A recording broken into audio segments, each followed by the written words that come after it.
Hey guys, welcome back to the channel. So in this video we'll talk about properties of nanomaterials. So let's get started. We'll start off with the first property of nanomaterial, which is the large surface to volume ratio. So the total volume remains the same, whereas the collective surface area is greatly increased, which provides a large surface energy as well due to the increase in surface area. So moving with that, so the nano-sized materials exhibit remarkably unique properties that may be significantly different from their physical properties of bulk materials. So some of the unique properties possessed by nanomaterials are electrical and thermal conductivity. We have enhanced chemical reactivity.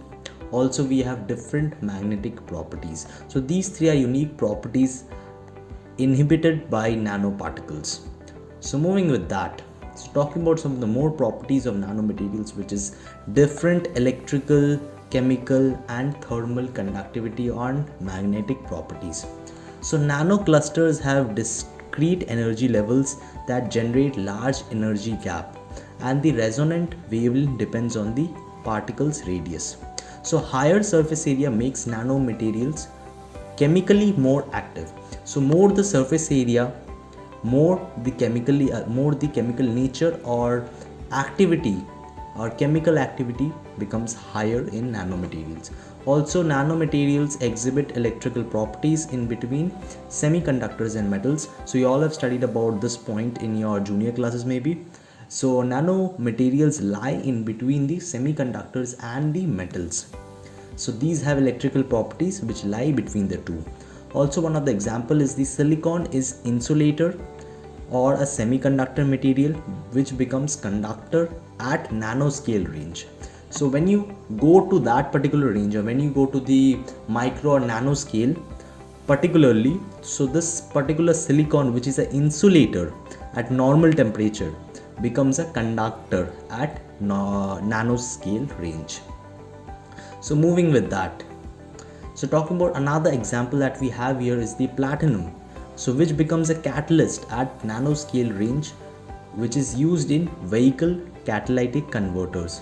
So it is used in catalytic converters and it becomes a catalyst which promotes or which helps in the reaction to become more faster or more reactive. So catalyst, it acts as a catalyst, platinum material at nanoscale range. Also, we have another example which is aluminium, which becomes more combustible from a stable element at nanoscale range. So we have another metal here which is aluminium, which becomes more combustible from a stable element at nanoscale range. So we have nanocrystals which also exhibit low thermal conductivity. So nanocrystals exhibit low thermal conductivity. Also, ferromagnetic elements such as iron, cobalt, nickel become supermagnetic in nanophase, showing distinct magnetic properties. So this is a very important point that you like to remember, which is the ferromagnetic materials such as iron, cobalt and nickel become supermagnetic in nanophase, and which shows distinct magnetic properties as well. Also, the property of magnetization is dependent on particle size also.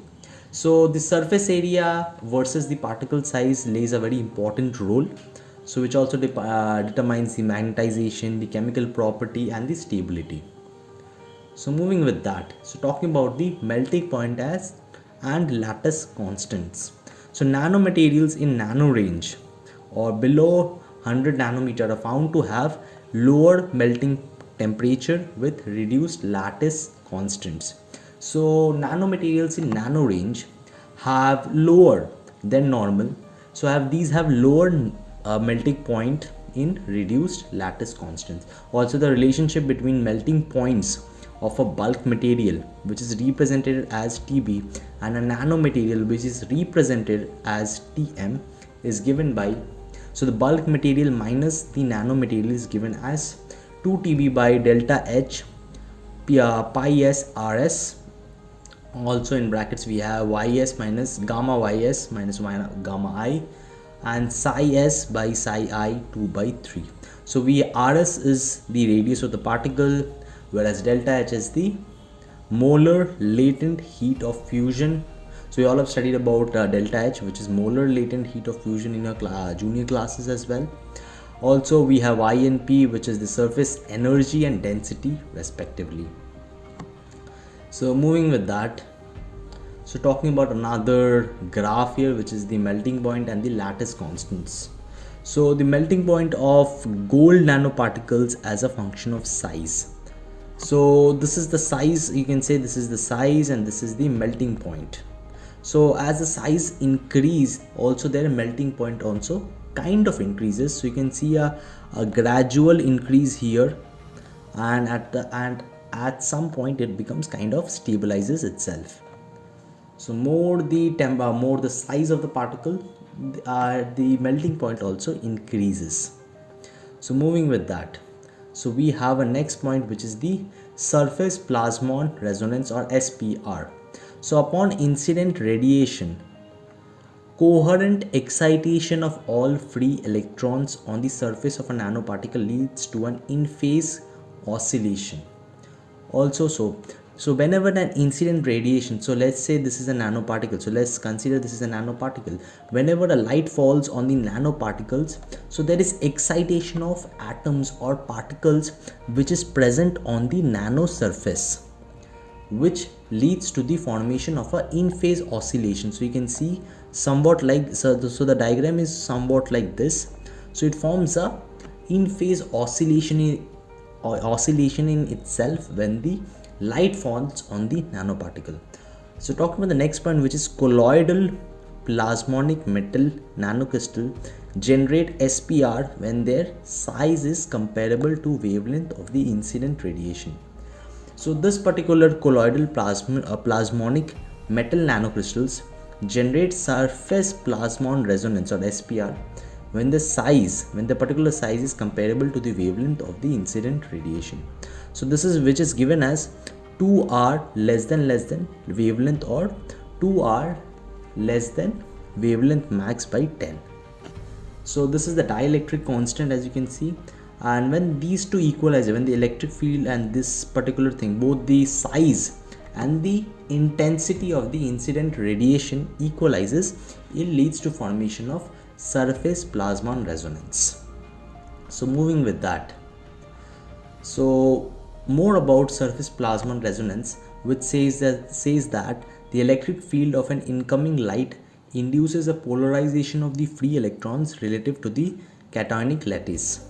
So whenever a radiation or light falls on the nanoparticle, so it induces the excitation of free electrons relative to the cationic lattice. So the ones which are attached to a lattice, so ones which are binded to a lattice do not produce excitations or not move that much as compared to the free electrons that are present on the surface of the nanoparticle.